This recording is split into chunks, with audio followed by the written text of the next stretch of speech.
சசிரேகா குறுக்கிட வரும்.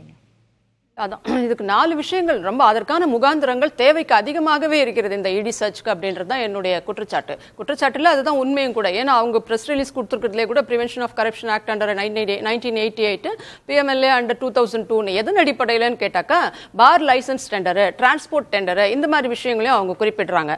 பார் லைசன்ஸ் பார்த்தீங்கன்னா நீங்க 60% பார் லைசன்ஸ் நான் ஏற்கனவே சொன்ன ஹைகோர்ட்டே சொல்லி 3 வருஷத்துக்கு மேல ஆகுது. 25% தான் லைசன்ஸ் இருக்கு, மித்த 83-85% லைசன்ஸ் இல்லாத பார்கள் தான் நடைபெற்று கொண்டிருக்கின்றன. அதனுடைய விளைவுகள் தான் இந்த கள்ளச்சாராய சரக்கு தஞ்சாவூர்ல எல்லாம் பார்த்திருப்பீங்க. டாஸ்மாக் சரக்குக்குள்ளேயே எத்தனால் கலந்தது மெத்தனால் கலந்தது எப்படி செத்தாங்கன்னு தெரியல. இன்ன வரைக்கும் அதுக்கெல்லாம் பதில் இல்லை. நம்ம கள்ளக்குறிச்சி மரணங்களையும் பார்த்தோம். இதை தாண்டி நீங்க பாத்தீங்கன்னா இன்னைக்கு அவங்க 60% தான் பில் போட்டு சரக்கு வருதுங்க கம்பெனிகள்ல இருந்து. அந்த கம்பெனிகளை யாருன்னு பார்த்தா இவங்க சொன்னாங்க அதிமுக காலத்துல இருந்தே எடுப்பாங்க, எஃப்ஐஆர் போடப்பட்டிருக்குன்னு. அதிமுக காலத்துல வாங்குற அந்த டிஸ்டிலரி கம்பெனிஸ் இன்னைக்கு கிடையவே கிடையாது, சரக்கே வாங்குறது கிடையாது. இவங்க அங்க இருந்தெல்லாம் இவங்க வாங்குறதே இன்னைக்கு பாத்தீங்கன்னா அக்காடு, கால்ஸ், எஸ்என்ஜே இப்படி வந்து இன்னும் ஒரு 3க்கும் மேற்பட்ட மொத்தம் 6ல இருந்து 10 கம்பெனிகள் கிட்ட இவங்க வாங்குறாங்க. அதெல்லாம் பாத்தீங்கன்னா நம்ம டிஆர் பாலு அவர்கள், ஜெகத் ரட்சகன் போன்ற இவங்க கட்சியில இருக்கக்கூடியவர்களே தான். அப்ப எந்த அளவுக்கு மியூச்சுவல் அண்டர்ஸ்டாண்டிங் பேசும்போது அதிமுக ஆட்சி காலத்துல என்ன நடைமுறை இருந்ததோ அதுதான் நடைமுறை இல்ல. இவங்க சொன்னாங்கல்ல அதிமுக ஆட்சி காலத்துல இருந்து எடுத்திருக்கிறார்கள், தாராளமா எடுக்கட்டோன்ற நான். அப்ப அந்த கம்பெனிகளே இன்னைக்கு கிடையாது. இன்னைக்கு உங்க ஆட்கள் நடத்துகின்ற கம்பெனில இருந்து தான் நீங்க வாங்குறீங்க. ஏற்கனவே திமுக ஊழலின் ஊற்றுக்கன்றது பல்வேறு காலகட்டத்தில் நிரூபணமாச்சு. இன்னைக்கு செந்தில் பாலாஜி அண்டர் கோர்ட் ப்ரொவிஷன்ல தான் அவர் இருந்துட்டு இருக்காரு. அப்படி இருக்கும்போது உங்களுக்குள்ள எந்த அளவு அண்டர்ஸ்டாண்டிங் இருக்கும்? நீங்களே நடத்துகின்ற கம்பெனிகள், உங்கள் எம்பிக்கள் அமைச்சர்கள் நடத்துகின்ற கம்பெனி ஒண்ணு 60% தான் சரக்குக்கு வந்து பில் போடப்பட்டு கம்பெனில இருந்து நேரா வருது. மிச்சம் 40%க்கு பில்லே கிடையாது. அதனுடைய வருமானம் எங்க போகுதுன்றது ஒண்ணு. இடி இப்ப வரலாமா வரக்கூடாதான்றதை நீங்க பாத்துக்கோங்க. அதே போல டெண்டர், டிரான்ஸ்போர்ட் டெண்டர் சொன்ன அந்த கம்பெனிகளுக்கு வந்து வண்டி கொடுப்பாங்க இல்லையா, கம்பெனில இருந்து அந்த ஃபேக்டரியில இருந்து கடைகளுக்கு சப்ளை பண்ற டெண்டர்ன்றது முன்னாடி நாங்க இருக்கும்போது ரொம்ப டிரான்ஸ்பரண்டா இருந்தது. அது வந்து ஓப்பனா வந்து நம்ம டெண்டர் விட்டு அதன் அடிப்படையில். ஆனா இன்னைக்கு நீங்க சிவகங்கையில பார்த்திருப்பீங்க, சிவகங்கை திருச்சி பகுதிகளில் ஒரு 2 வருஷம் முன்னாடி நம்ம செந்தில் பாலாஜி சிறைக்கு போறதுக்கு முன்னாடி நான் வண்டி கொடுத்துட்டு இருந்தவங்க, இந்த சப்ளைக்கு வண்டி கொடுத்துட்டு இருந்தவங்க, டாஸ்மாக் சரக்கு நம்ம ஃபேக்டரியில இருந்து கம்பெனி கடைகளுக்கு எடுத்துட்டு போறவங்க மண்ணவாரி தூத்தந்த பார்த்திருப்பீங்க. எங்களது எல்லாத்தையும் அழிச்சிட்டாங்க, எங்க எல்லா டெண்டரையும் கேன்சல் பண்ணிட்டாங்க, ஒரே ஒரு கம்பெனிக்கு கொடுத்துருக்காங்க. அதுல நான் சொன்ன உங்களுக்கு டீசல் விலை வந்து 8 ரூபாய் கிலோமீட்டருக்குனா 15 ரூபாய் ஆக்கி அதுல ஒரு ஊழல் நடைபெற்று ஒரே ஒரு கம்பெனி செந்தில் பாலாஜிக்கும் இந்த அரசுக்கு வேண்டிய கம்பெனிக்கு மட்டும் டிரான்ஸ்போர்ட் டெண்டரை கொடுத்துருக்காங்க. அதன் அடிப்படையில் இப்ப ஈடி வருது. இப்ப ஈடி வரலாமா வேணாவா, பிஎம்எல்ஏ உள்ள வரலாமா வேணாவா அப்படின்றத பாருங்க. இன்னொன்னு, சரக்கு நீங்க டாஸ்மாக் திறக்கிற டைம் என்ன? ஜெனரலா கடைகள் பாத்தீங்கன்னா 12ல இருந்து நைட் 10 மணி வரைக்கும். நீங்க எங்க ரெக்ரியேஷன் கிளப்னு ஒன்னு ஆரம்பிச்சு அதுக்கு நீங்க கொடுத்துருக்கீங்க 11ல இருந்து நைட் 11 வரைக்கும் அப்படின்னு. நான் ரொம்ப தூரம் எல்லாம் போல. உங்களுக்கு அந்த டைம்ல மட்டும் தான் சரக்கு கிடைக்குதா இல்ல 24 மணி நேரம் கிடைக்குதான்றது நீங்க உங்க ஃபீல்ட்ல உங்களோட ரிப்போர்ட்டர்ஸ் விட்டே செக் பண்ணிக்கோங்க. 24 மணி நேரம் சரக்கு கிடைக்குது ஒண்ணு. ரெக்ரியேஷன் கிளப், ஹோட்டல்னு சொல்றாங்க இல்லையா, அங்க லைசன்ஸ்க்கு வந்து பெருசா அனுமதியே கிடையாது உங்களுக்கு. ஆனால் 1000க்கும் மேற்பட்ட இடங்கள்ல லைசன்ஸ் இல்லாமலே நடைபெற்றுக் கொண்டிருக்கிறது. இவங்களுடைய எம்எல்ஏவாக இருக்கக்கூடிய கள்ளக்குறிச்சி பகுதியில் இருக்கக்கூடிய வசந்தம் அப்படின்ற ரிஷிவந்தியம் பகுதியில் அந்த வசந்தம் ரெசிடென்சி, இவங்களுடைய எம்எல்ஏ அவர் வசந்தம் கார்த்திகேயன், அவர் நடத்துற அந்த ரெசிடென்சி ஹோட்டல்ல 24 மணி நேரம் சரக்கு கிடைக்குது. காலையில 6 மணிக்கு போட்டா கிடைக்கும், நமக்கு அங்க கிடைக்கும் அப்படின்றது கள்ளக்குறிச்சி பகுதி மக்கள் விசாரணை நடத்தி மக்களே தெரிவிக்க வேண்டியது அவங்களுடைய ரைட் பண்ணிட்டா தான் நான் சொல்றேன். முகாந்திரம் இப்ப இருக்குதா இல்லையா, இந்த வருமானங்கள்லாம் எங்க போகுது அப்படின்றது தான் என்னுடைய கேள்வி. அமலாக்கத்துறையுடைய அடுத்த அறிக்கையில் நம்ம தொடர்ந்து அதான் சொல்றாங்க, அவங்க டெண்டரின் அடிப்படையில டிரான்ஸ்போர்ட் டெண்டர் விசாரணை இன்னும் தொடருதுன்னு தான் சொல்லிருக்காங்க அமலாக்கத்துறை. அதை நம்ம பார்ப்போம். ஆமா, அதுதான் சொல்றேன். டிரான்ஸ்போர்ட் டெண்டர், லைசன்ஸ் டெண்டர், இந்த பாட்டிலுக்கு மேல வைக்கிற சரக்கு இப்ப இவ்வளவு நாள் பாத்தீங்கன்னா நீங்க பாட்டிலுக்கு 10 ரூபாய் பாலாஜின்னு சொல்லிட்டு இருந்தோம். இனிமேல் பாட்டிலுக்கு 10 ரூபாய் பாலாஜி, குவார்ட்டருக்கு 40, ஃபுல்லுக்கு 40 ரூபாய் பாலாஜி.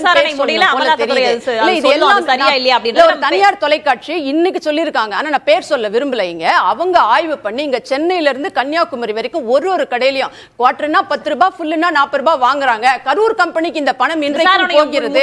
பார்க்கலாம், சட்ட ரீதியா எதிர்கொள்ள போறோம் அப்படின்றாங்க. பார்ப்போம். நான் சொல்றது முகாந்திரம் இருக்கிறது. இதன் அடிப்படையில் இடி வரலாமா, பிஎம்எல்ஏ வரலாமா, பிரிவென்ஷன் ஆஃப் கரப்ஷன் வரலாமா, வரலாம் இல்ல. இவர் சொல்றாரு, அருணன் சொல்றாரு, மோடி அரசாங்கம் வந்து இதெல்லாம் ஒழிக்கணும்ன்ற எண்ணம் இல்லன்னு. மோடி அரசாங்கத்துக்கு இருக்குது இல்லாம போது கடந்து போயிட்டு இருக்கோம். கம்யூனிஸ்ட் இருக்குதா இல்லையா, கம்யூனிஸ்ட் இருக்குதா இல்லையா அந்த எண்ணம்? அப்ப விசாரிக்கணும். இது அவருக்கான நேரம். அப்ப விசாரிக்கணுமே. அத பார்ப்போம். சட்ட ரீதியா எப்படி எதிர்கொள்ள போறோம் பார்ப்போம். அவர் பேசிட்டோம். மோடி அரசாங்கத்தை காப்பாத்துறதுக்கு குள்ள முயற்சி ஓடுறீங்க. நான் உங்களை விமர்சிக்கல. மோடியை விமர்சனம் பண்ணா உங்களுக்கே சகோதரி கோவம் சார். திசை திருப்பாதீங்க சார். நான் சொல்றேன், நீங்க போட்டோம் அவங்க நடவடிக்கை எடுக்க சொல்றேன். ஆனா உங்க மோடி அரசு செய்யாது. ஒரே நிமிஷம் அண்ணா, அவங்க எப்படியா இருந்துட்டு போட்டோம், கம்யூனிஸ்டுக்கு ஊழலை ஒழிக்க வேண்டிய அவசியம் இருக்கிறதா இல்லையா? இல்ல, ஊழலை ஒழிக்க வேண்டிய அவசியம் இருக்கிறதா இல்லையா? செந்தில் பாலாஜி தவறு இழைக்கிறார். இந்த அரசாங்கம் அகற்றப்பட வேண்டிய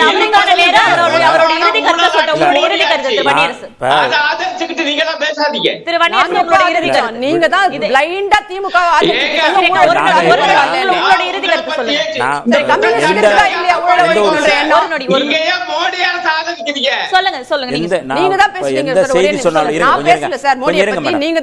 எந்த ஒரு செய்தி சொன்னாலும்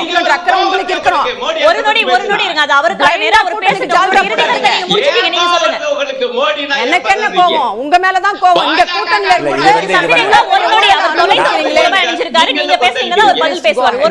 நான் வந்து ஆதாரமுள்ள தரவுகள் மட்டும் தான் நம்ம பேசுறேன். நான் வந்து லாவணி பாடுறதுக்கு நான் இங்கே வரல. வீக்கில் வந்த ஸ்டோரியை வச்சு தான் நான் இதை சொல்கிறேன். 41 எஃப்ஐஆர் எங்கே போடப்பட்டது அப்படிங்கிற வீக்கில் இந்த வாரம் வீக்கில் வந்திருக்க ஸ்டோரி மரியாதைக்குரிய ஊடகவியலாளர் லட்சுமி சுப்பிரமணியம் எழுதியிருக்கிறாங்க. அதில் 41 எஃப்ஐஆரில் 37 எஃப்ஐஆர் வந்து அதிமுக காலத்தில் போடப்பட்டதுன்னு அவங்க பதிவு செஞ்சதுலேருந்து நான் இதை சொல்கிறேன். ஒன்று. ரெண்டாவது, இந்த இடி வந்து பண பரிவர்த்தனை தொடர்பாக வந்து மட்டும்தான் விசாரிக்கணும். இது ஊழல் தொடர்பாக ஊழல் தடுப்பு பண்ணுவாங்க. இது 2024 குவாரி தொடர்பால் நடந்த ஊழல் தொடர்பாக இடி வந்து விசாரிக்கும் பொழுது தமிழ்நாடு அரசு உடனடியாக உயர்நீதிமன்றத்துக்கு போய் இது இடி விசாரிக்கக்கூடாது அப்படின்னு சொல்லி விசாரிப்பதற்கான எந்த முகாந்திரமும் இல்லைன்னு சொல்லி அதை ஸ்டே பண்ணியிருக்கிறாங்க. இப்போ வர ஸ்டே பண்ணியிருக்கிறாங்க. இடி வந்து அதில் விசாரிக்கக்கூடாது, பண பரிவர்த்தனை இல்லை அப்படிங்கிறத.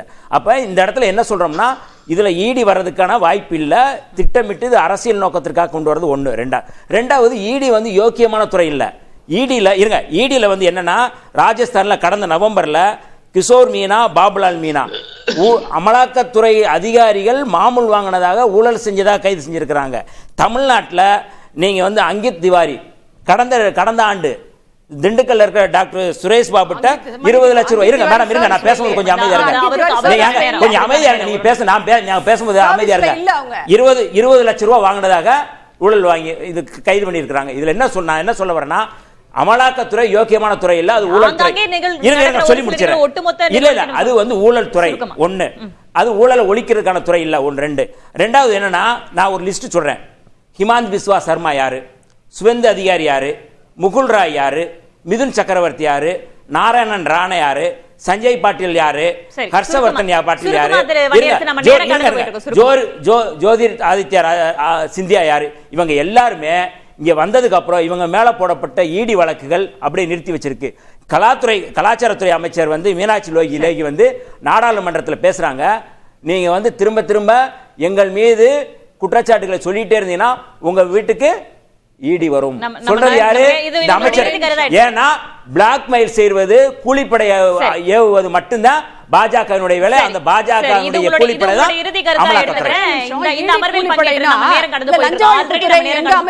எங்க அமைச்சர்கள் மேல முகாந்திரமே இல்லாம போட்டீங்களா?